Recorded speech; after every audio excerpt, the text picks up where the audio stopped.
Good afternoon, everyone. Just a few things here at the top. We'll get right to your questions. First, as you may have seen, Secretary Austin was at the United States Military Academy at West Point yesterday, where he delivered a speech to the Corps of Cadets, reflecting on his own time as a West Point cadet, his public service career, and his experience on the battlefield. The Secretary shared thoughts and advice stemming from his 45 years serving as a soldier and as the Secretary of Defense for the cadets as they prepare to become future leaders in the United States Army. Transcript of the speech as well as a video are posted on the DoD website at defense.gov. Shifting gears, earlier today, Secretary Austin hosted the Armenian Minister of Defense at the Pentagon for a bilateral meeting, the first such meeting in 2 decades. The leaders reaffirmed the strategic partnership between our two countries and also reaffirmed our shared objective of an enduring peace in the South Caucasus. The two leaders also discussed ongoing and future security cooperation efforts such as military education and professionalization, institutional capacity building, and training. Full readout will be available on defense.gov later today. Looking ahead, Secretary Austin will depart tomorrow for Simi Valley, California to attend the 2024 Reagan National Defense Forum. This marks the Secretary's 4th year attending the forum, and on Saturday, December 7, he'll deliver the keynote address, which will be live streamed. Additionally, alongside Senate Republican leader Mitch McConnell, Secretary Austin will also be the recipient of the Ronald Reagan Peace Through Strength Award from the Ronald Reagan Presidential Foundation and Institute. Following the Reagan National Defense Forum, Secretary Austin will travel to Tokyo, Japan for a multi-day visit. This trip marks his 13th visit to the Indo-Pacific as Secretary of Defense and comes as the department continues its historic efforts to bolster our partnerships and alliances and advance a shared vision of peace, security, and prosperity in the region. We'll have much more to share on the Secretary's engagements in Japan soon. Separately, on Tuesday, I highlighted U.S. self-defense strikes in the vicinity of MSS Euphrates in Syria when U.S. forces faced an imminent danger due to several threats to include rockets and mortars fired in the direction of U.S. forces in the area. U.S. Central Command has advised that 3 U.S. service members are being evaluated for possible TBI. As you know, those numbers can fluctuate, and I'm not aware of any other injuries at this time. Again, we'll not hesitate to take appropriate action to protect our forces if they are threatened. And finally, throughout his tenure, Secretary Austin has prioritized the development and rapid fielding of capabilities to counter the urgent and growing threat posed by unmanned systems. This week, the Secretary signed a classified strategy for countering unmanned systems to unify the department's approach to countering these systems that looks across domains, characteristics, and timeframes.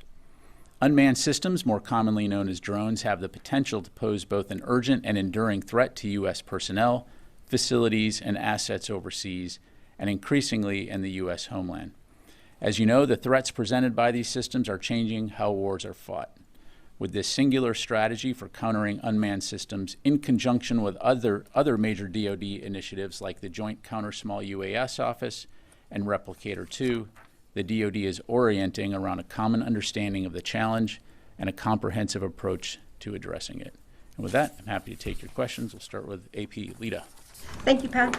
A quick question on transition.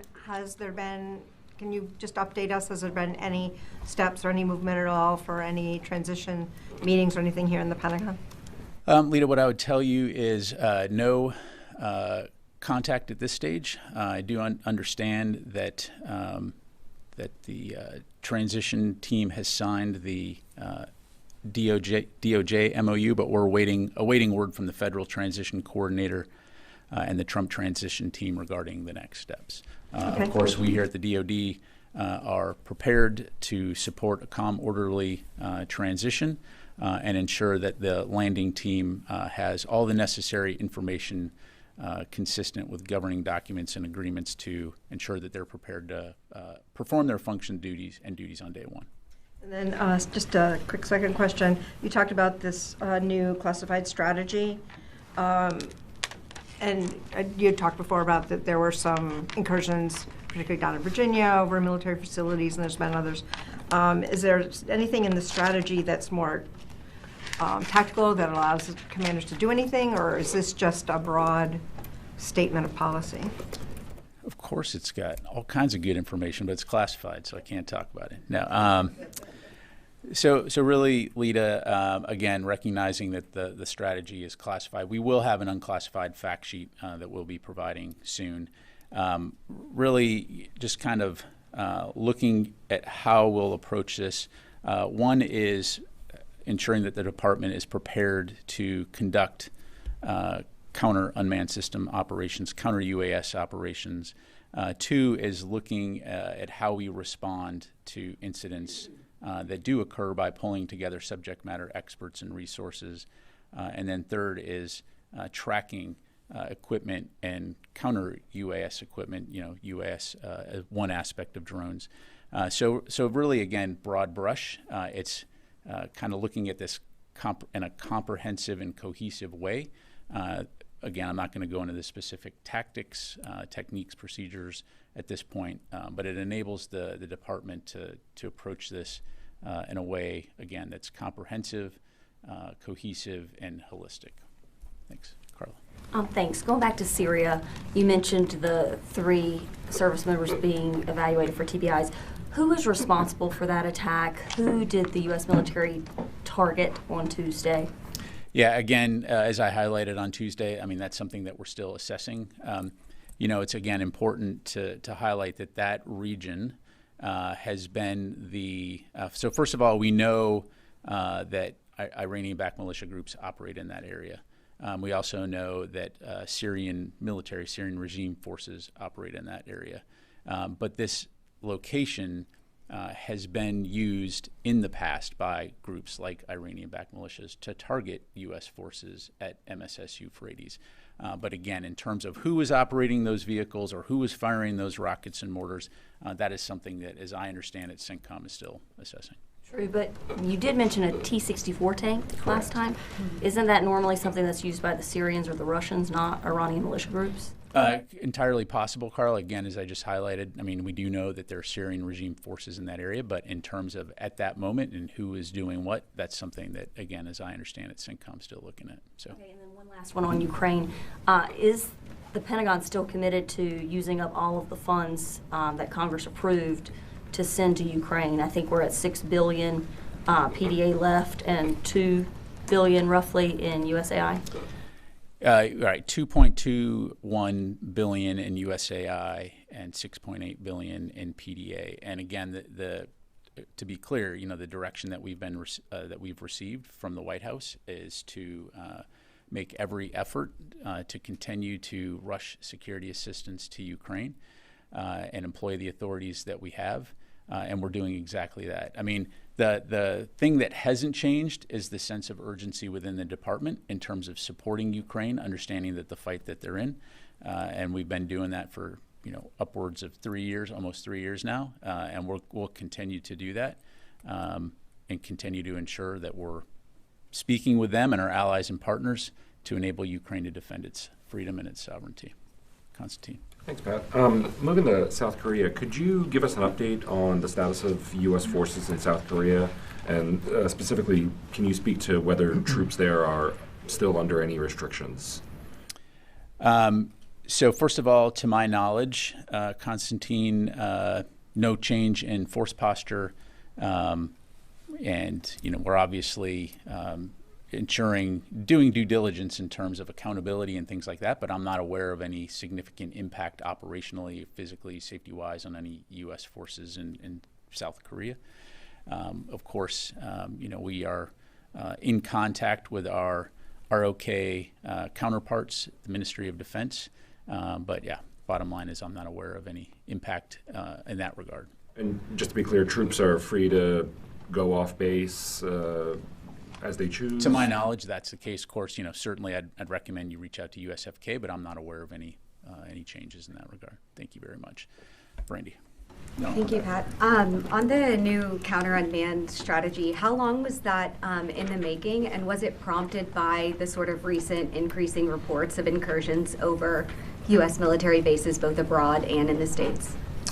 Thanks, Brandy. I don't have a specific time frame to give you other than to say that this has been, I'm confident that this has been work that's been going on for some time. I mean, If you go, you've been following this very closely. The impact that drones have had on the battlefield. This is not necessarily a new thing, but what we're seeing is the way that drones are being applied, the impact of how they're being used, is something that, again, we can't just deal with ad hoc. We need to do this in a comprehensive, cohesive manner. And so that's really what this strategy does, is it essentially enables the department to look across the entire department and our interagency partners how we can best work together to address this. So to answer your question, no, this is not a response to recent events. This is work that's been going on for some time, and obviously very important work. Do you have any new information about progress that's been made between the U.S. and U.K. militaries getting to the bottom of those previous incursions, and have there been any more? Yeah, I don't have any updates to pass along from the podium here, Brandy. I'd recommend you call U.S. Air Forces in Europe or the U.K. Ministry of Defense. Thanks, Fadi. Thank you, General. So concerning those 3 U.S. soldiers who are being evaluated for the potential TBI, where were they when that impact happened, what raised the concern of potential? Yeah, again, this is all, in the vicinity of MSS Euphrates, in that region down there. Inside the wire or outside the wire? That's as detailed as I'm going to get. On Tuesday, I asked you whether the U.S. provided support for SDF forces attack on the 7 villages where the SAA is located. They have positions there, and you referred me to the SDF. I'm asking you as a spokesperson for the Pentagon, did your forces provide any support for the SDF in that operation? Look, our forces are in Syria to conduct a counter-ISIS operation, right? The enduring defeat of ISIS. They have partnered with the SDF on those missions. Certainly, they communicate with the SDF on a frequent basis, as partners do. But our forces in that region were threatened. We took action to mitigate that threat, and we'll do so again. And so, again, they're communicating with one another. We're aware of what the SDF is doing. I'm not going to talk about SDF operations. I'll let them talk about their operations. But let me just be crystal clear. Our forces are in Syria to conduct the enduring defeat of ISIS mission. We're doing that in partnership with the SDF, and I'm just going to leave it there. With all due respect, General, I'm not asking about SDF operations. I'm asking about your operations. Did the U.S. forces provide support for SDF offensive on SAA positions in those 7 villages east of If you're Euphrates? asking were U.S. forces, participating in combined arms maneuver with the SDF, the answer is no. No, All right. that's not my question. Okay. Did you provide I've some- answered the question. So Our I think forces are in Syria. I'm not getting a Okay. yes or no from you. I mean, for transparency, no, that's no, right? John, what do you got? Thank you. Thank you, General. About Syria, after Aleppo, it looks like the opposition forces are moving southward toward other important cities in Syria, like Homs and Hama.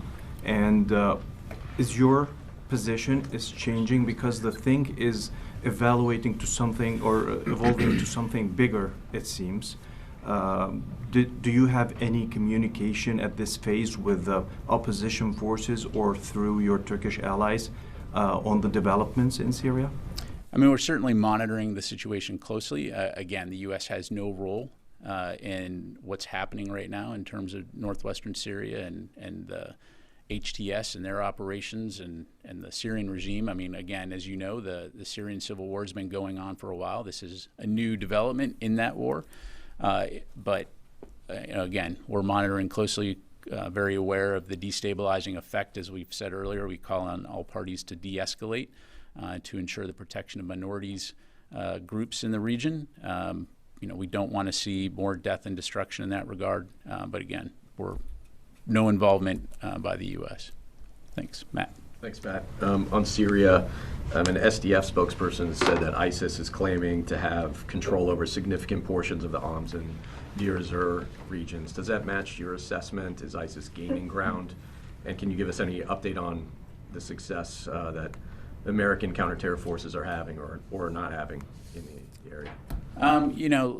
To my knowledge, I'm not aware of ISIS taking any type of, taking significant territory. We do know that ISIS does maintain a capability for obvious reasons, which is why we're there. We do see them continuing to plan and conduct attacks, which again is why we're there, working with the SDF, which is also supporting counter ISIS operations. It's a threat we obviously have to take seriously, because what we don't want to see is a resurgence, back to what we saw a decade ago. So I'll just leave it there. Thanks. Charlie. Thank you, General. Have you, have your colleagues have any more deconfliction conversations with the Russians in Syria? I don't have anything to read out on that front. Yeah. Okay, but then a few days ago you said that an A-10 had been used in close combat or at least close protection. That came out a few days later. Do we have any more information about an A-10 being used in the ground operations that are being conducted by the SDF? So I answered this question on Tuesday, which is why I'm looking confused. So an A-10 conducted a self-defense strike near MSS Euphrates when some individuals were establishing a rocket rail. The A-10s went in, took it out, period, dot. Self-defense, not in support of any kind of, operations by any other groups that are going on. This is defending our forces. Right. That simple. But I was asking since then. No, I'm not aware of anything. Thanks. Janie. Thank you, General. Two questions on South Korea and issues related to South Korea and the United States. First question. How do you assess the fact that South Korea's martial law declaration was inevitably lifted without armed conflict under the president's authorities to protect liberal democracy and prevent national security threats? That's really a question that you need to ask the ROK government about. I'm not going to comment on their domestic. No, I'm not going to get into discussing allied nations' domestic politics or management. Second question. The United States, South Korea Nuclear Consultative Group, NCG meeting, the last meeting of the Biden administration was scheduled to be held in Washington, D.C. this week, but was canceled. Can you tell us why it was canceled, or will you resume on a different day? I don't have any updates to provide in terms of rescheduling. Again, just given the events in ROK, it was deemed a prudent measure, and we'll keep you updated in terms of a new date when that's rescheduled. Thank you. Warren. Two questions in the Middle East, one Syria, one Lebanon. What steps has the U.S. military taken in Syria in light of the security situation and to prepare for what looks like the possible collapse of the Assad regime? So I'm not going to speculate about the future of the Assad regime. Oren, again, our forces are in Syria to support the enduring defeat of ISIS. We're obviously going to take appropriate measures to ensure that those forces are protected. But and as it relates to the ongoing Syrian civil war and what you see in terms of the various groups fighting one another, that's something that we're going to continue to monitor. As we've highlighted, we would call on all parties to de-escalate. But from a U.S. military standpoint, our focus continues to be on the defeat ISIS mission. And then can you update us on the effort of General Jasper Jeffers as part of the ceasefire monitoring mechanism? Has that advanced to a point where it is fully functioning, or what can you say to that? I don't have any more detailed updates to provide from what I gave out on Tuesday. General Jeffers is in Beirut working out of the embassy. But again, we'll keep you updated as we have new information to provide. Let me go back to Wafa. Yep. Thank you, General. In light of the quick advances the opposition in Syria is making, if you can explain a little bit how the Pentagon will address the new circumstances on the ground in Syria. Is the Pentagon ready to engage with elements of this opposition? And also, are these circumstances will have impact on the U.S. forces' posture in Syria? So let me make sure, just to clarify, are you asking, will the U.S. reach out to HTS elements of this opposition? No, I mean, it is a terrorist group, so no plans to do that. And again, as I mentioned, the U.S. has nothing to do with that offensive. And as far as it relates to U.S. personnel in Syria, I'll say it again: the whole reason our forces are there and have been there is to support the enduring defeat of ISIS mission. We'll continue to work with partners like the SDF toward that end. But that is our mission. So. Do you have any concerns that this situation in Syria can spill out into Iraq? Well, I mean, that's what you saw 10 years ago, right? As essentially the security vacuum that was created by the repressive measures of the Assad regime instigated the rise of ISIS, which did spill over into Iraq, which is why U.S. forces have been working very closely with an international coalition for a decade now to prevent the resurgence of ISIS so that can be contained. Again, as it relates to what's going on in northwestern Syria, we're obviously all watching. We want to see a de-escalation. We understand the potential ramifications regionally, but right now, from a U.S. military standpoint, our focus continues to be on preventing an ISIS resurgence.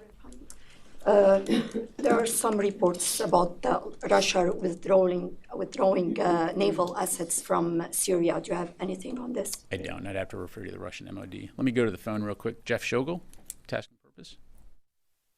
Hi. I know this has been covered, but Al Monitor is reporting that when the U.S. troops on Tuesday were attacked, they were supporting a militia, possibly part of the SDF, that was fighting the Assad regime. And I was just wondering if there's any information about this. I know you may say, Jeff, you need to talk to the Assad regime, but I think they're looking at flight tickets and hotels at the moment. Yeah, thanks, Jeff. I mean, very similar question to what your colleague Fadi just asked, and so I'll try again.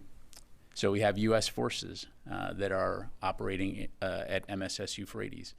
They're obviously in partnership with the SDF when it comes to the enduring defeat of ISIS mission. We do communicate with the SDF. We are aware in many cases of their operations to ensure that our forces know who's doing what. In this particular case, I'm not going to talk about SDF operations. I'm not an SDF spokesperson, and so I'm just not going to do that. U.S. forces are in that region. Are they communicating with the SDF? Of course. Were U.S. forces threatened when the elements that I highlighted earlier started threatening our forces? We took appropriate action to mitigate that threat, protect our forces. Again, our mission in Syria has not changed. It's the enduring defeat of ISIS. And again, I'll leave it there. Let me go to Jeff, Defense News.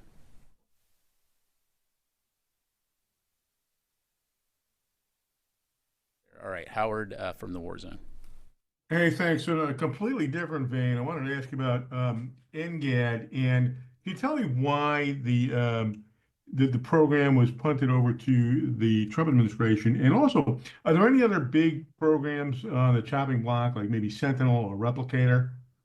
I'm sorry, which program were you saying was punted to the Trump administration? Program or Replicator?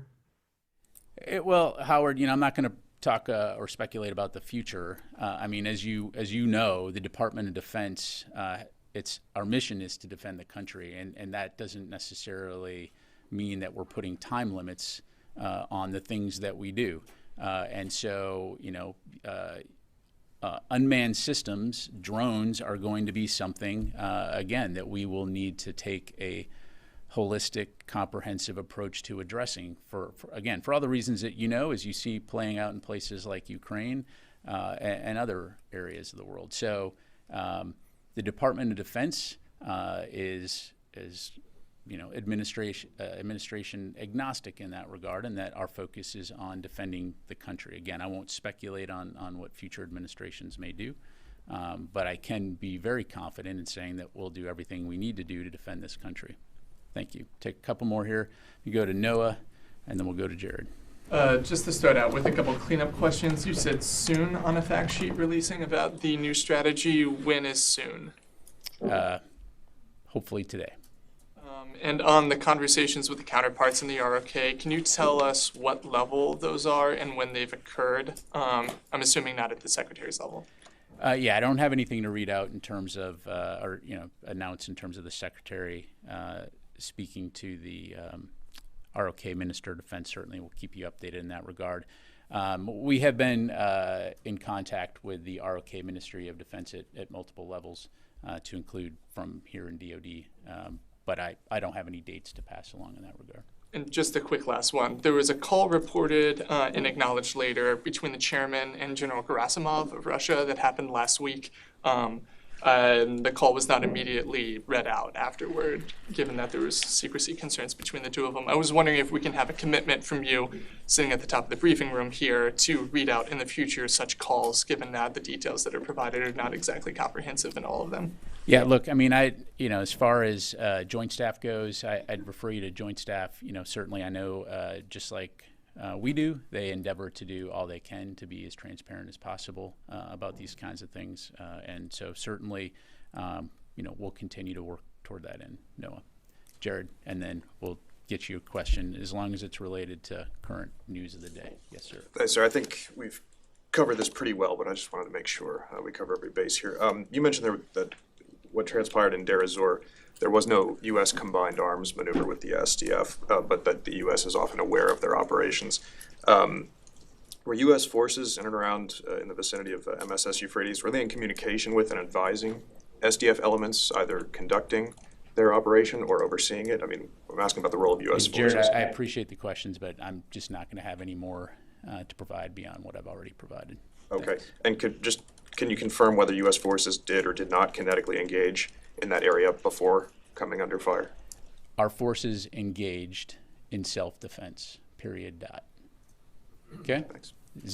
I'll say it again. They engaged in self-defense because our forces were threatened.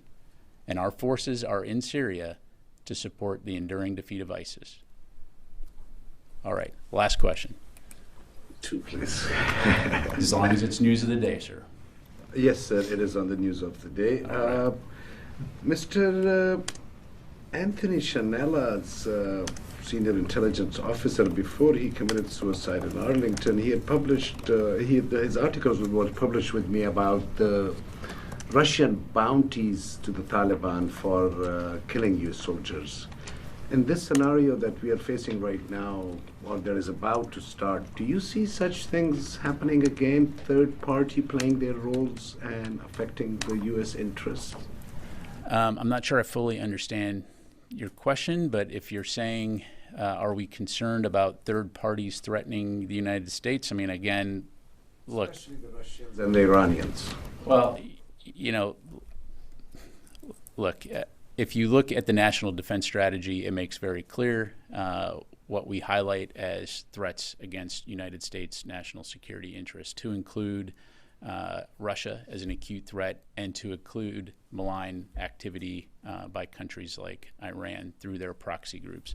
And so this Department of Defense works with our allies and partners around the world on a daily basis to protect U.S. national interests, as well as protecting our citizens and our service members who are serving around the world. So regardless of what those threats are, it's something we take very seriously and will continue to do so. But as it relates to any specific things like that, I don't have anything to provide. Just one last one, John. Has the Pakistan military at all shared with you about the recent surge that I feel, especially from the Afghans, that the U.S. military and the State Department has resided in Pakistan, that they are working towards this separatist movement in this one state of Pakistan, which is just right next to Afghanistan? You're talking about Baluchistan? No, with Afghanistan, inside the Pashtun area, which I, for the last 40 years, have the paper in.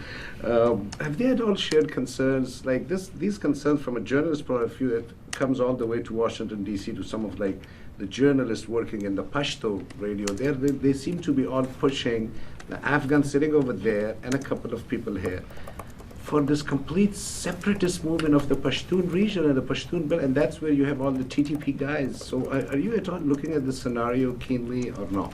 Look, I don't have anything to provide from the podium in terms of Pakistani military strategy. I mean, as we've discussed before, the U.S., of course, values Pakistan as a partner when it comes to areas like counterterrorism.